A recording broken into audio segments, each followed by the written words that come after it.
Welcome back to Boruto Anime Review, episode 118. Yeah, even though I said last week the episode was 119, it was actually a typo.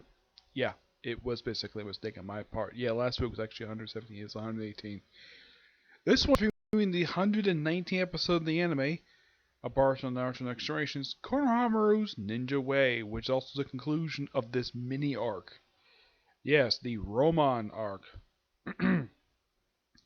Picks up where last week's episode left off with basically Konohamaru and Boruto just running straight to the Deadeye village, and then you see that Roman and her fiance are basically performing the wedding ceremony. They actually walk there. They go into the cave. Basically, wedding ceremony proceeds perfectly fine, and then proceeds the ceremony. It's over the power in themselves via their little tattoo on their hands, and it looked like they're about to jump with the horns, except that Komatsu decides to slice and release the power of Soma. Oh yeah, it turns out though that he's actually been under control of this creature the whole time. Yep, because the power goes from his body back into his stone, and he gets freed, and it comes. And of course, ninjutsu and physical attacks can work against it, even though that. Well, they explained this 2 episodes ago. Did the writer of this episode forget what he wrote? It's distinctly possible that they may have forgotten this. Oh yeah, I think they did. I think they forgot what was explained in episode 117. Yeah, they completely forgot about this for some reason. So basically, Boruto using like the kunai on it and use some jutsu on it does nothing. And of course, Konohamaru does the Shadow Clone Jutsu, seals it up, and of course they have to get the cave, no problem. Despite the fact few people did lose their memories. And then they come with a particular plan because revealed, like, and of course, Boruto asks the obvious question: when the heck did this happen? Like, when did you get possessed? Apparently, it was just prior to him arriving at the house. This had a wedding day for the wedding. And he said a voice called out to him, so he walked into the temple, the cave where this stone is kept in. He touched it, and that's how he got possessed by this creature. Yep, that is literally the reason for this. Like, okay, let's figure out a particular plan to destroy it. We have to basically, and of course they had to reenact the the story. They basically retell the story they've already told before, 2 episodes back, where they actually added something that apparently Roman's ancestor, apparently, while being having the creature in her body, lost all of, despite the fact it was successfully defeated and sealed up, she lost all of her memories. Yep. My guess is the Red must have completely forgot about that. So, they go in and form a jutsu, hopefully to seal it for a while. It works for a little while until Konohamaru runs out of chakra. Yep, runs out of chakra. First time the word's been mentioned in quite some time. Like, yeah, for a series about ninjas, and they barely use ninjutsu these last few episodes. I don't think they've used any. I mean, I saw some exploding kunai, but that's the only ninjutsu I saw this whole arc. Yeah, then Roma comes in, says the thing in her body. Of course, Konohamaru, before he takes one of his uncle's special cut wind chakra lace kunai, and yeah, horns proceed out of Roman's head. Says like you're a great person, and he slices it off, and she's completely lost her memory. Goes off, goes back home. Komatsu basically is pretty much been forgiven what he did. Apparently, Tenet's alive, despite the fact that she's supposed to be dead. Yeah, I'll talk about that in a minute. Yeah, she's somehow alive, despite the fact Komatsu murdered her. Yep. Oh yeah, when the whole Samoa was destroyed, everybody's memories were devoured were pretty much returned except for Roma's. For some reason, don't know why. And of course, she's starting to remember stuff. Like, apparently she loves sour stuff. Of course, Komatsu reminds her of this. And gives her one of the burgers from Thunderburger. Yeah, they must have a Thunderburger branch in this village. Somehow. Either that or you send somebody to the Hidden League to actually do this. And then, of course, the episode ends with Konohamaru eating this thing on top of the Okage mount given to him by Boruto. Yep. Now, let's talk about the problems with this episode. Okay, number one, the complaint that was filed last week's episode is completely ignored. It's like that is never mentioned. Konohamaru doesn't get punished for basically leaving house arrest. Yeah, he's not punished at all. Second, why in the world did he have to retell the story we already told before? What, did you forget to leave out a particular factoid about the fact that this woman lost her freaking memories? 3. Why is the attendant alive? She was just killed off last episode. Here she's alive for some reason. It's never explained. 4. It felt as though this particular episode, writing wise, was very rushed. Like, oh my gosh, we have to have a sealing jutsu that apparently the third Hokage knew, even though that no one has ever seen him use this in the series. He may have known at some point, but nope.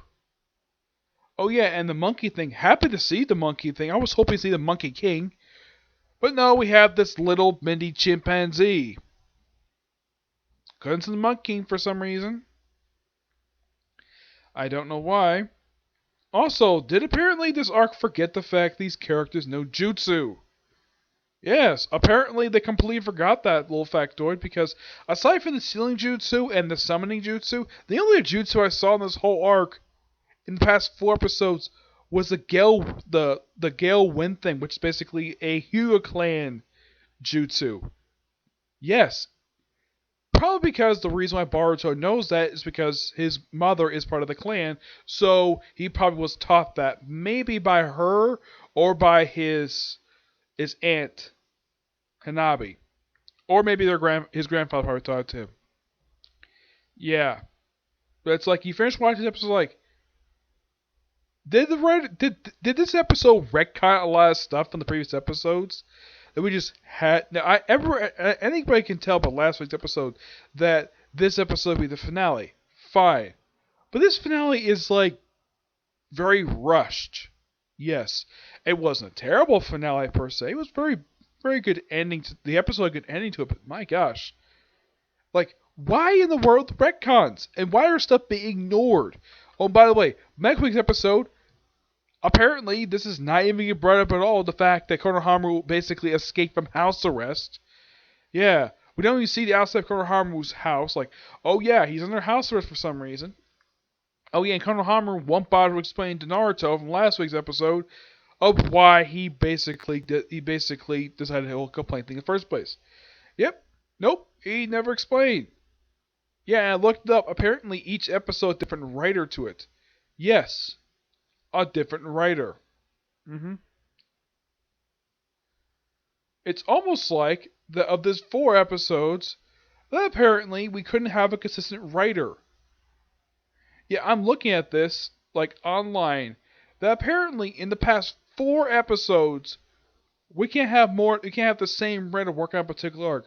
Let's have these writers simply ignore stuff they established in the previous episode. Yes.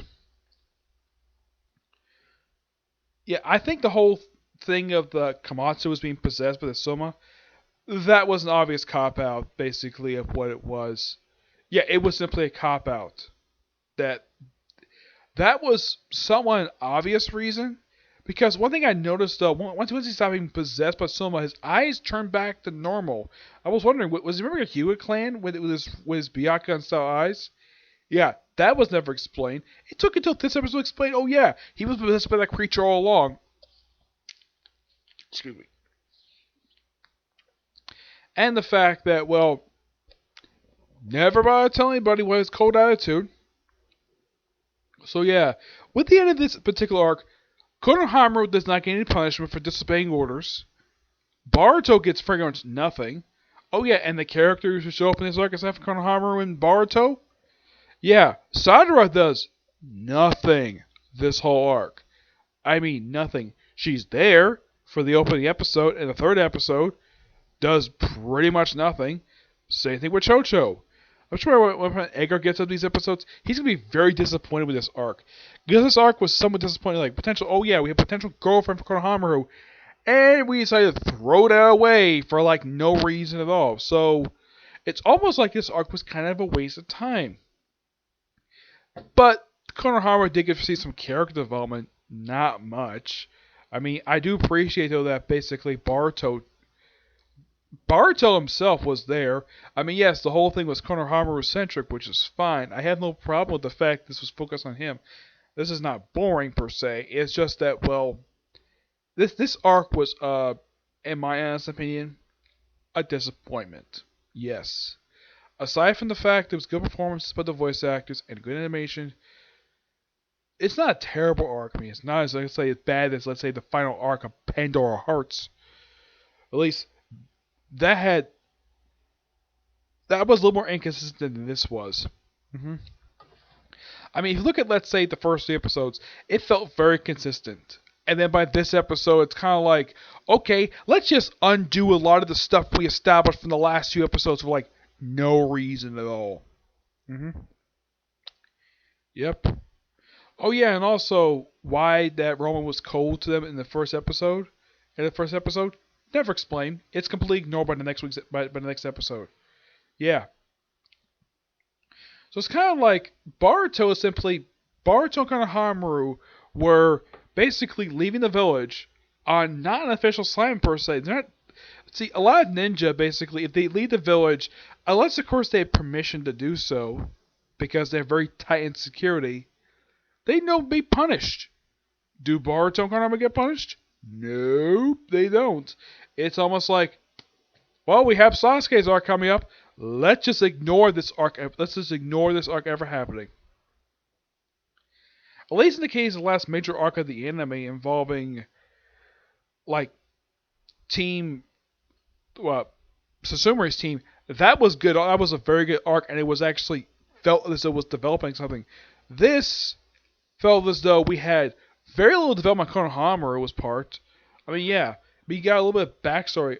And the one thing I do criticize this arc for doing is that you don't bother to show the famous, like, anybody who probably get a chance to watch the third season of Naruto.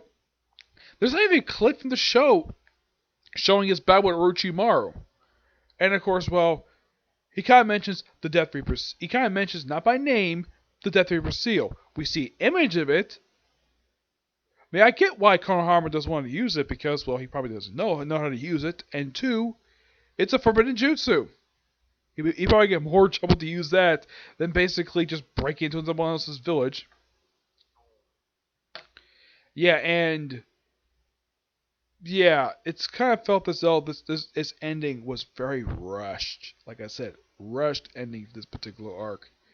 Like, unlike the last major arc, which was a very good, interesting arc per se, but terrible villains, this one